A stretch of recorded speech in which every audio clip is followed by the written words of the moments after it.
Hoje nós vamos olhar para a carta aos Hebreus e vamos procurar na carta aos Hebreus vestígios do ensino de Jesus sobre serviço. A carta aos Hebreus é um livro provocativo, meus irmãos. Olhe, é um livro muito provocativo, muito cheio de questões interessantes e de abordagens que às vezes são colocadas de lado. Então, deixe-me dizer, hoje eu vou precisar da atenção de vocês de forma especial, porque nós vamos lidar com o pensamento e o raciocínio do escritor da carta de Hebreus, e nós vamos hoje entender coisas profundas e maravilhosas a respeito do amor de Deus. Coisas que talvez você já tenha ouvido, mas não ligou todos os pontos. Então, hoje eu peço a sua atenção especial para que a gente possa avançar por essa reflexão na carta de Hebreus. Possivelmente a carta de Hebreus foi escrita no primeiro século da era cristã, porque há um escritor cristão que por volta do ano 98 depois de Cristo já faz uma referência à carta aos Hebreus. Então deve ter sido escrito antes disso, talvez na segunda metade do primeiro século, algumas décadas depois de Jesus subir aos céus. Embora a gente tenha esse intervalo, não dá para a gente definir exatamente quando ela foi escrita. Nessa carta, a carta aos Hebreus, há referências a Timóteo. Então, ela foi escrita enquanto Timóteo ainda estava exercendo o seu ministério. O mesmo Timóteo que foi discípulo de Paulo, do apóstolo Paulo. Por isso, a segunda metade do primeiro século é um período adequado para essa carta ter sido escrita. E, embora muita gente considere a carta aos Hebreus como mais uma epístola do apóstolo Paulo, né? O apóstolo dos gentios, não é exatamente isso que a maioria dos estudiosos pensam, porque o vocabulário usado na carta aos Hebreus, os temas teológicos, a estrutura do texto dessa carta, elas não confirmam essa hipótese, elas são diferentes do que o apóstolo Paulo costumava escrever. Então, foi escrita na época do apóstolo Paulo, possivelmente, foi escrita na segunda metade, era a igreja que o apóstolo Paulo estava servindo, mas provavelmente não foi o apóstolo Paulo que escreveu. Há outros candidatos para essa carta, né? Alguns acham que quem escreveu ela foi Apolo. Lembra que Paulo fala de Apolo? E Paulo diz que Apolo era letrado nas Escrituras, que ele tinha habilidade de expor as Escrituras. E pela origem, Apolo era de uma cidade que poderia fazer sentido ele escrever aos Hebreus. O outro nome é Barnabé, que também é apresentado como alguém que poderia ter escrito a carta. E o outro nome é Priscila, que se fosse Priscila seria a única mulher escrevendo um livro do Novo Testamento, né? Mas a verdade é que nenhum desses três candidatos junta os elementos suficientes para nós batermos o martelo e dizer foi fulano que escreveu a carta aos Hebreus. De forma que nós estamos hoje vendo uma carta que nós não sabemos exatamente quem escreveu ela, mas temos elementos muito importantes a respeito da mensagem dela. A mensagem dela é mais importante do que quem a escreveu. E é interessante porque Paulo, quando escrevia, começava assim, Paulo, apóstolo de Jesus Cristo, né? Mas o escritor de Hebreus não se identificou. Ele não se apresentou. Essa carta, meus irmãos, é uma mistura de exortações pastorais e ensino doutrinário. Há cartas mais pastorais, por exemplo, a carta de Paulo a Tito, a Timóteo, são cartas de um pastor ao seu discípulo, ao seu pupilo. Tem doutrina, tem teologia, mas é muito mais uma carta de cuidado pastoral. Há cartas que são mais densas, né, em termos de doutrina, como a carta aos Romanos, que tem uma estruturação para apresentar um pensamento teológico. A carta aos Hebreus é misturada. Nela tem doutrina e nela tem pastoreio. Nela tem alguém querendo cuidar de pessoas, mas também tem ensino doutrinário consistente e bem apresentado. essa mistura, uma mistura diferente, porque o apóstolo Paulo, quando escrevia os seus textos, ele primeiro apresentava toda a doutrina e depois ele aplicava a doutrina à vida da igreja. Então você vai olhar isso em Efésios, Filipenses, Gálatas, primeiro Coríntios, primeiro a teologia, primeiro todo o estudo, depois a aplicação para a vida. Mas na carta aos Hebreus não é assim, na carta aos Hebreus está misturado. Então ele vai falando de doutrina, de entendimento das alianças de Deus, do sacerdócio de Jesus Cristo, e no meio disso tudo ele vai incluindo as exortações pastorais, e vai falando a respeito da necessidade das pessoas viverem uma vida coerente com aquilo que Deus os havia chamado para viver. No entanto, a tônica do livro, mesmo pastoral, traz um livro cheio de ensino doutrinário. E esse ensino doutrinário, ele é apresentado a respeito do ministério sacerdotal de Jesus.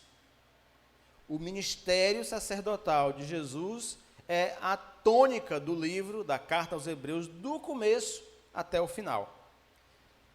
Qual é a outra palavra que a gente pode trocar em vez de ministério? Que é a mesma coisa que ministério? Serviço. Então, essa carta fala a respeito do serviço sacerdotal de Jesus. Do começo ao fim, é sobre isso que ela trata. Eu quero convidar vocês a lerem o texto que vai servir de base, de ponto de partida para a nossa reflexão, em Hebreus, no capítulo 10, no verso 11. E depois nós vamos juntos orar e pedir a Deus que nos dê clareza sobre a sua palavra e nos encha de força para colocar em prática nas nossas vidas. Hebreus, capítulo 10, verso 11. Rodrigo, está dando certo aí? Maravilha. Ora, todo sacerdote se apresenta dia após dia para exercer o serviço sagrado e oferecer muitas vezes os mesmos sacrifícios que nunca, jamais podem remover pecados. Pai querido, nós te pedimos que o Senhor nos guie enquanto nós refletimos na Tua palavra. Tem misericórdia de nós, Senhor. Nos ajuda a encontrar na Tua palavra aquilo que nós precisamos para viver a vida que o Senhor nos chamou a viver. Nos ajuda a encontrar na Tua palavra a orientação segura para o nosso desejo de sermos parecidos com Jesus Cristo. É em nome do nosso Senhor que nós oramos. Amém. Meus irmãos, no texto que nós lemos, o autor de Hebreus começa falando do serviço sagrado que era realizado pelos sacerdotes. Ele está se referindo, na verdade, à sistemática de culto que existia na aliança antiga que Deus havia firmado com os descendentes de Abraão, também conhecidos por Hebreus. Então, essa carta está sendo escrita aos descendentes de Abraão que estavam dispersos fora de Jerusalém. E ele está se referindo a essa sistemática de culto, quando ele fala do serviço sagrado. O autor de Hebreus reconhece que naquela sistemática de culto que existia no passado, ali havia um serviço importante, que ele chamou de sagrado, sendo prestado pelos sacerdotes. Isso é, os sacerdotes realizavam tarefas que foram interpretadas como um serviço, como um ministério prestado às pessoas. Mas, ao mesmo tempo que fala desse ministério sagrado, desse serviço sagrado, o autor dessa carta nos dá uma pista de que aquele serviço que os sacerdotes prestavam não era efetivo. não produzia resultados definitivos.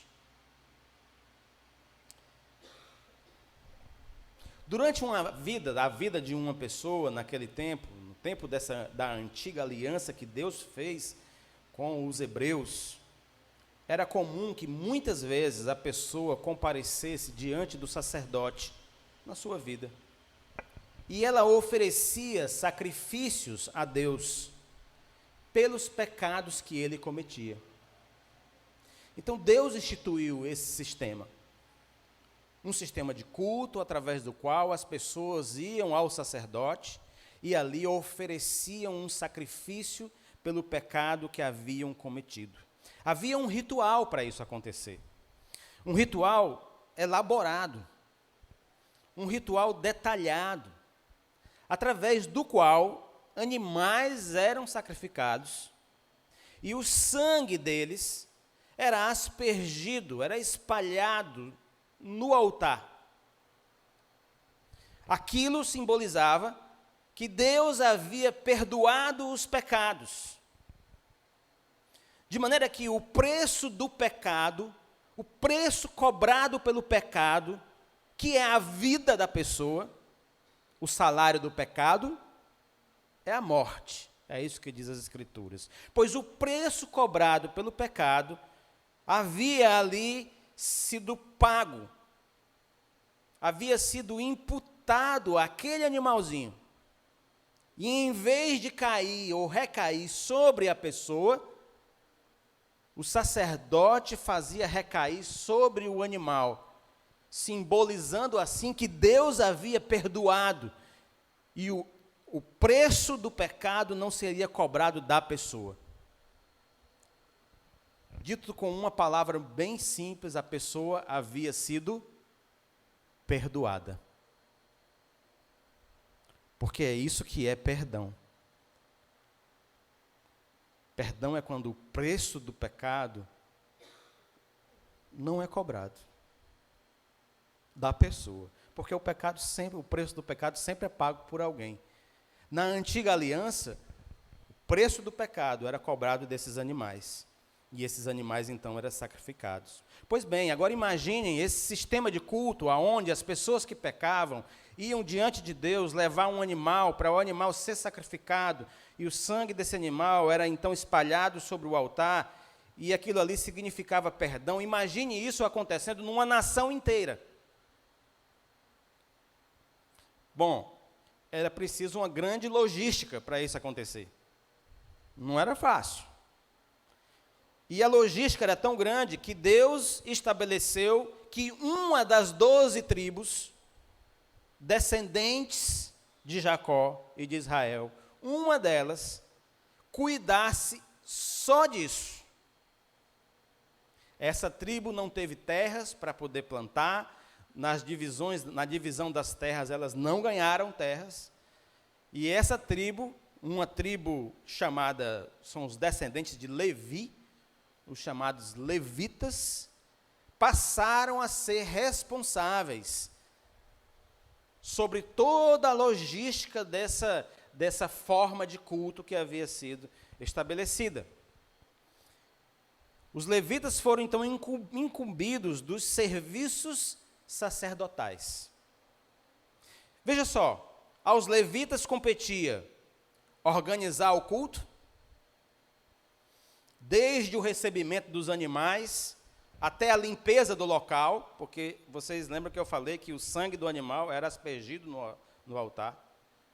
Então havia limpeza, muita limpeza para ser feito. O fogo que assava os sacrifícios era responsabilidade deles também e dos sacerdotes. Os sacerdotes eram levitas. As escalas para serviço eram também com eles. As canções que faziam parte do momento, as preces, as orações diante de Deus, as intercessões pelo pecado do povo, pedindo que Deus perdoasse, tudo isso estava debaixo da responsabilidade dos levitas. Aí hoje o sujeito acha que o levita é quem vem cantar aqui, né? Assim, não, fulano é levita. Rapaz, o levita fazia bem mais do que isso, né? Aqui na igreja o pessoal está mais ou menos no rumo. Tem um pessoal de levita aí que faz de tudo, né? Organiza tudo, né?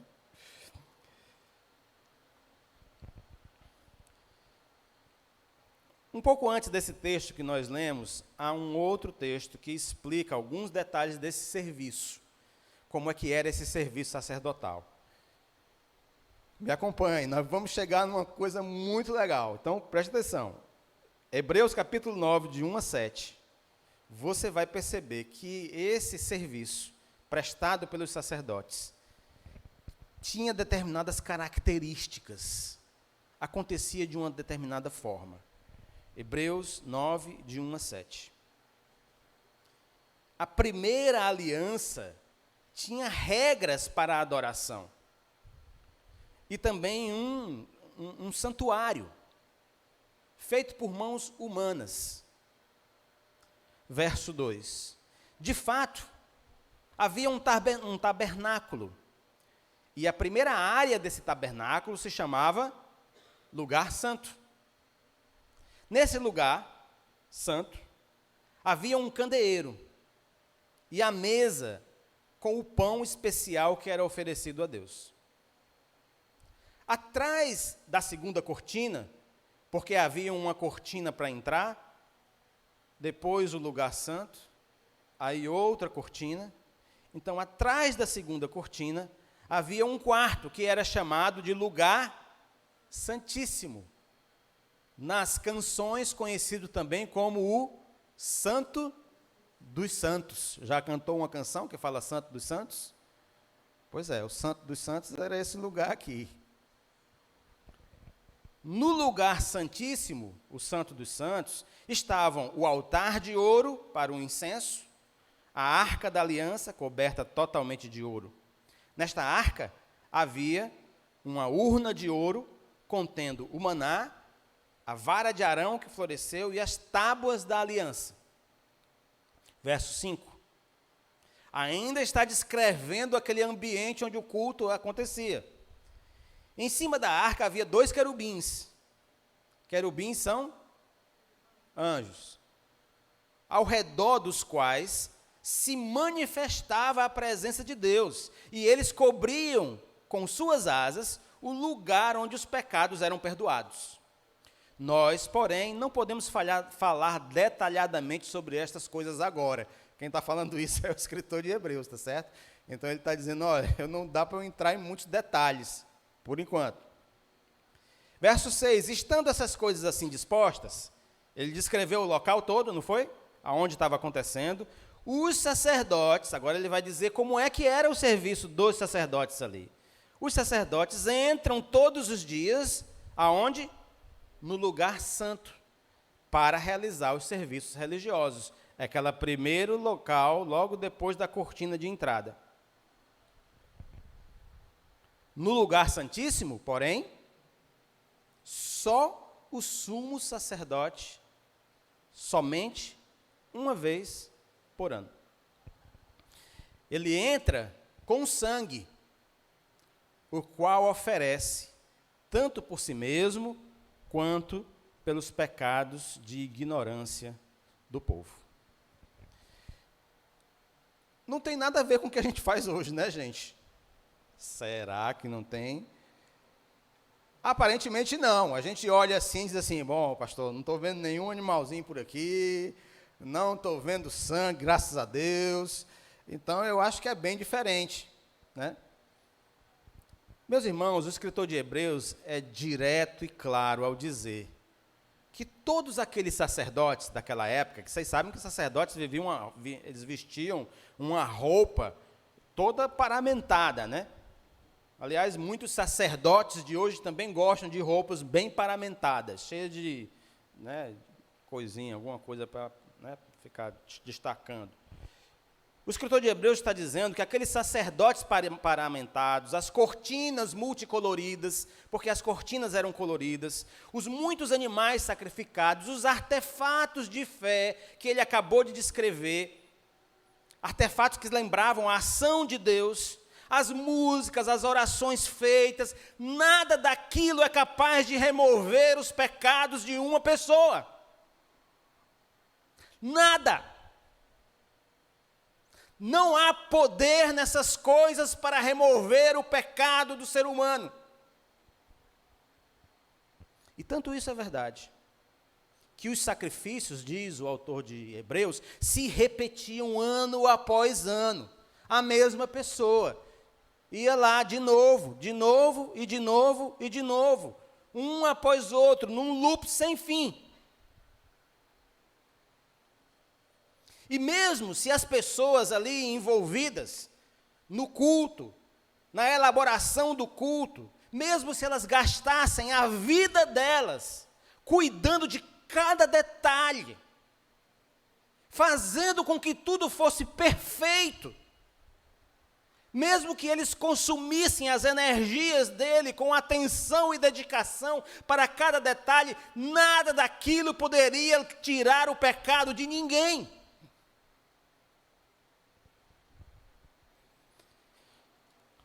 Há muitas pessoas que buscam nos sacrifícios, nos paramentos, veste roupa diferente para ir um dia, para outro dia, não sei o quê, né? Buscam na dedicação em cumprir os detalhes, nos artefatos de fé. Tem pessoal por aí que vende, inclusive, né, os artefatos de fé. Se você quiser comprar, você compra alguma coisinha, leva para casa. Buscam nos artefatos de fé, nessas coisas todas, um caminho para a paz que elas almejam. Mas, da mesma forma, preste atenção, que os sacerdotes da antiga aliança não poderiam e não tinham como retirar o pecado das pessoas, fazendo o que faziam. Aqueles que hoje se apegam a todo o ritual, também não têm como tirar os próprios pecados e os pecados de ninguém. Da mesma forma que os sacerdotes da antiga aliança, quem faz assim, corre o risco de repetir essas tentativas que nunca funcionam, que nunca são definitivas, que não resolvem a vida de ninguém, que não trazem vida plena que Jesus prometeu. Vivem enganadas e vivem enganando-se a si mesmas. Por isso o escritor de Hebreus, quando reflete sobre o assunto, ele conclui e nos ensina, na verdade, que as formas e as práticas daquela antiga aliança de Deus com os descendentes de Israel não eram definitivas. Elas eram temporárias. Elas iam durar apenas um tempo. Todas aquelas práticas e os paramentos e os artefatos, todo aquele culto do Antigo Testamento, da antiga aliança, ensinaram coisas importantes. Ensinaram ao povo a necessidade de viver a vida conforme a orientação de Deus. Ensinaram que era preciso reconhecer os próprios erros, confessar os próprios erros. Ensinaram que era importante pedir perdão. Ensinaram que era importante confiar no amor gracioso e perdoador de Deus, mas não eram capazes de remover o pecado do coração humano. Então, todo o serviço sacerdotal descrito ali, com sua pompa, com a riqueza de detalhes, era, na verdade, uma grande seta, apontando para uma verdadeira, completa e definitiva ação de Deus para salvar a humanidade. Era uma seta dizendo, vem aí a verdadeira salvação de Deus. Isso tudo que a gente está fazendo aqui é só para dizer, Deus está preparando algo especial, uma salvação definitiva, um modo definitivo da pessoa viver a vida plena que o Senhor prometeu. Vamos ver como é que o escritor de Hebreus explica isso, meus irmãos. Hebreus capítulo 10, verso 1. Ele diz assim, ó. A lei é apenas uma sombra das coisas boas que estavam para vir. E não a imagem real das coisas. É por isso que, mesmo com os sacrifícios que são oferecidos repetidamente, ano após ano, a lei não pode tornar perfeitos aqueles que se aproximam para adorar. Entende? Como estava claro na mente dele essa verdade. E é nesse ponto que nós precisamos voltar ao texto que tem norteado toda essa série. Aquele em que Jesus fala do serviço como sendo a razão da vinda dele a este mundo. Porque ali naquele texto, o Senhor relaciona esse serviço com a entrega da sua própria vida para pagar o preço de pecados de muitos. Ô, meu amor, obrigado. O bichinho ficou girando, mas tem que girar mesmo. Existe uma regra escrita em nenhum lugar que onde o pastor fica, o vento não chega. Ou o vento, o ar-condicionado, não importa, não chega. Né?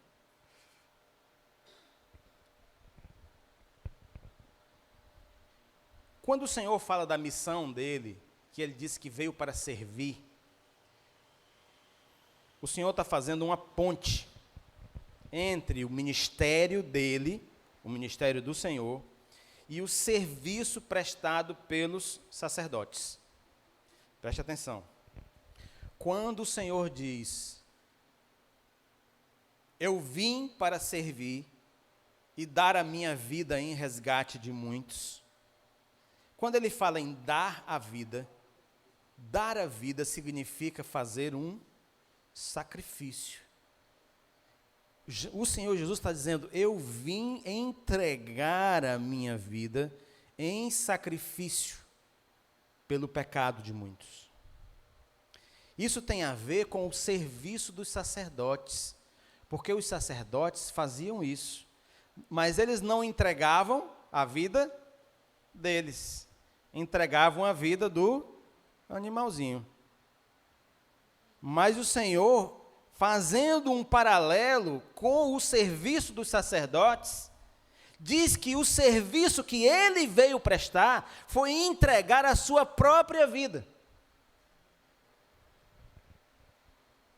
Marcos, capítulo 10, verso 45, diz assim, pois o próprio Filho do Homem, um título dado a Jesus, não veio para ser servido, mas para servir e dar a sua vida em resgate por muitos.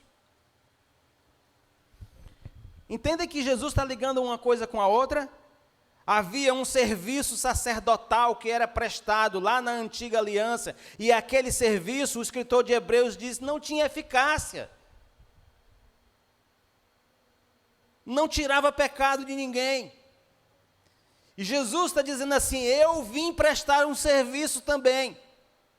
E esse serviço é sacerdotal. Só que sou eu mesmo, a vida entregue, é a minha vida.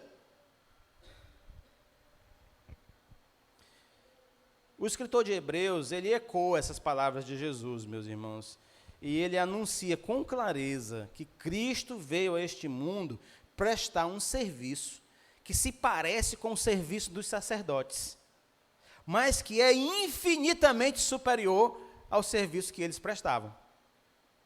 Acompanhem comigo em Hebreus, capítulo 9, nós vamos ler dos versos 11 ao 14. Hebreus 9, de 11 a 14. Cristo, porém, já veio como sumo sacerdote das coisas boas que estão aqui. Cristo, todavia, não faz seu serviço num lugar como o tabernáculo do passado, em que os outros sacerdotes trabalham. O tabernáculo onde Cristo faz o seu serviço é maior e mais perfeito, pois não foi construído por mãos humanas, ou seja, não é deste mundo. Quando Cristo veio e entrou no lugar santíssimo, lembra onde é o lugar santíssimo? Aquele lugar onde só o sumo sacerdote pode chegar, aonde se oferece sacrifício pelo povo, pelas pessoas. Pois aqui o escritor de Hebreus está fazendo a comparação e dizendo, olha, Jesus entrou nesse lugar especial, onde só os sumos sacerdotes poderiam usar.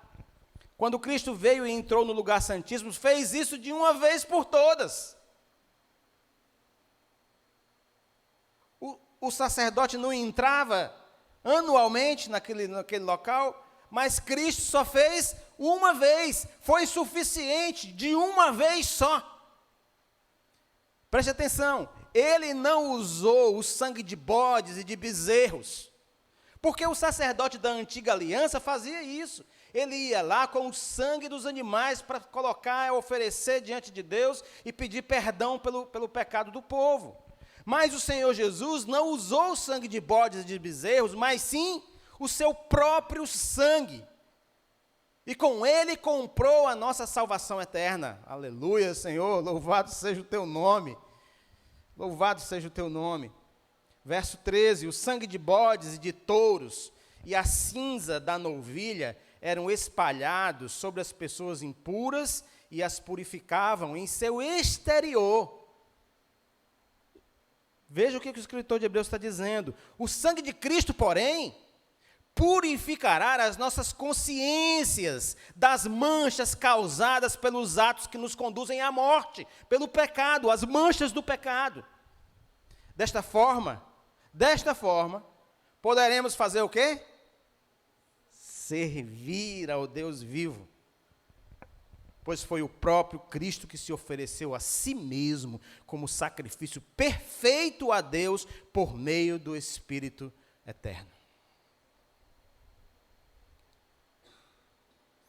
Meus amados irmãos, meus amigos, de forma magnífica, o escritor de Hebreus nos apresenta a amplitude do serviço de Cristo, o serviço ao qual ele se referiu lá nos evangelhos. Eu vim para servir e dar minha vida em resgate de muitos. O escritor de Hebreus pegou aquela fala e disse, deixa eu explicar para vocês o que significa. Deixa eu explicar para vocês a amplitude desse serviço sacerdotal que Cristo cumpriu. Os sacrifícios dos animais, as escalas dos sacerdotes, os símbolos, os artefatos de fé, tudo aponta para o que Jesus fez na cruz, entregando a sua própria vida, derramando o seu próprio sangue. O Senhor era ao mesmo tempo, ali na cruz, o sacerdote perfeito e a oferta perfeita.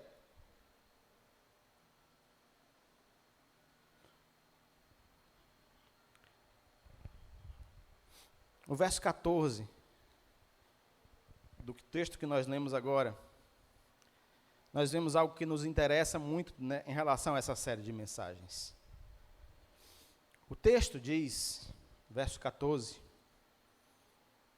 a segunda parte do verso diz assim, dessa forma, poderemos servir ao Deus vivo, pois foi o próprio Cristo que se ofereceu a si mesmo como um sacrifício perfeito a Deus por meio do Espírito eterno. O texto diz, meus irmãos, que apenas purificados pelo sangue de Cristo, isto é, apenas mediante a convicção de que a morte de Cristo foi em meu lugar, e mediante a rendição a Ele como Senhor e Salvador, é que alguém pode servir ao Senhor.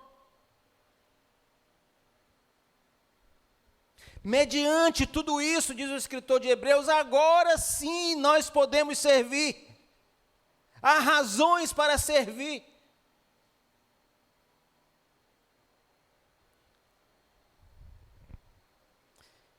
Escute uma coisa, olha, nada do que você faz, de fato vai ser aceito por Deus, se não for uma expressão da sua gratidão por ter sido perdoado em seus pecados na morte de Cristo na cruz.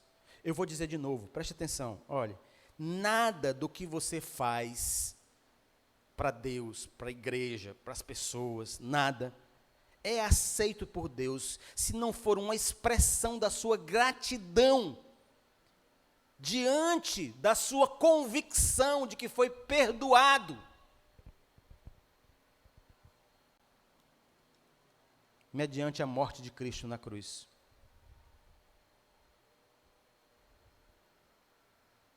Eu vou dizer de outro jeito.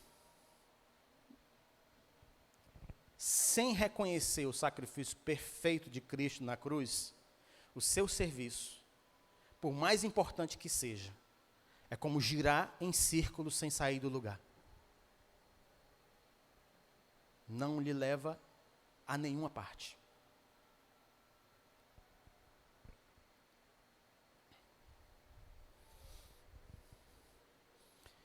Eu quero concluir fazendo um paralelo entre o serviço sacerdotal de Cristo, isso é, a vinda dele a esse mundo para servir a humanidade, entregando a própria vida, e o nosso papel, nós que somos servos de Cristo, o nosso papel de sermos pontes que aproximam as pessoas em nossa volta do amor de Deus. De certa maneira, a Escritura diz que nós também somos sacerdotes. Nós também somos chamados a fazer a conexão com as pessoas, entre o amor de Deus e as pessoas. Eu vou me valer dos escritos do apóstolo Pedro para a gente entender essa função sacerdotal que é nossa. Nós já vimos a função de Cristo, o serviço sacerdotal de Cristo. Mas há algo desse serviço sacerdotal que é nosso. Primeira carta de Pedro, capítulo 2, versos de 9 a 10. Vocês, porém, são um povo escolhido, um reino formado por sacerdotes, uma nação santa, um povo que pertence a Deus. E o propósito de vocês, meus irmãos, é proclamar as obras maravilhosas daquele que os chamou da escuridão para a sua maravilhosa luz. Antigamente, vocês não eram ninguém, mas agora são o povo de Deus. No passado, vocês não recebiam misericórdia, mas agora recebem misericórdia de Deus. Louvado seja o teu nome, Senhor. Louvado seja o teu nome. Meus irmãos, antes de Jesus chegar em nossas vidas, nós não éramos nada. Nós não tínhamos sobrenome.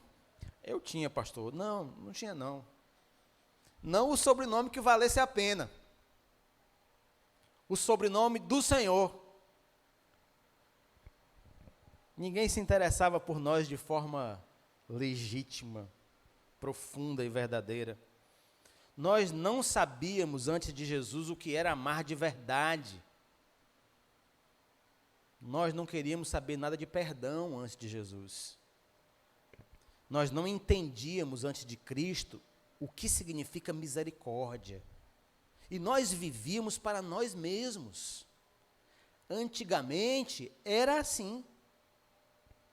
Mas hoje não é mais, louvado seja o nome do Senhor, não é mais. Em nome de Cristo, meu irmão, minha irmã, eu quero lhe dizer nessa noite que você é um sacerdote do Rei. Um sacerdote do Rei Jesus Cristo. Preste atenção, você foi separado, escolhido por Deus, você pertence a Ele. Você pertence a Ele. Você faz parte do povo que foi escolhido para anunciar o amor de Deus revelado em Jesus Cristo. Você agora é parte de um reino de sacerdotes, como diz o apóstolo Pedro, cujo serviço é viver suas vidas a fim de proclamar a grande obra de salvação que Deus realizou neste mundo e providenciou a nosso favor. Agora, faz parte da sua natureza servir.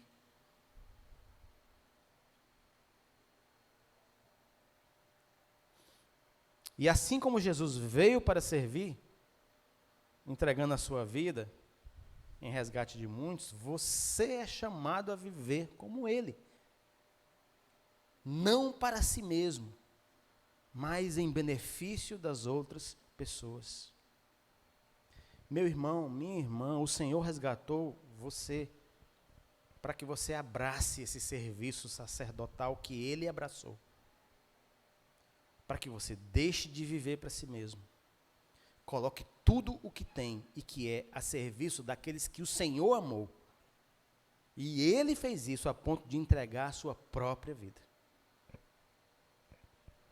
Minha oração é que o Senhor nos ajude a viver como sacerdotes.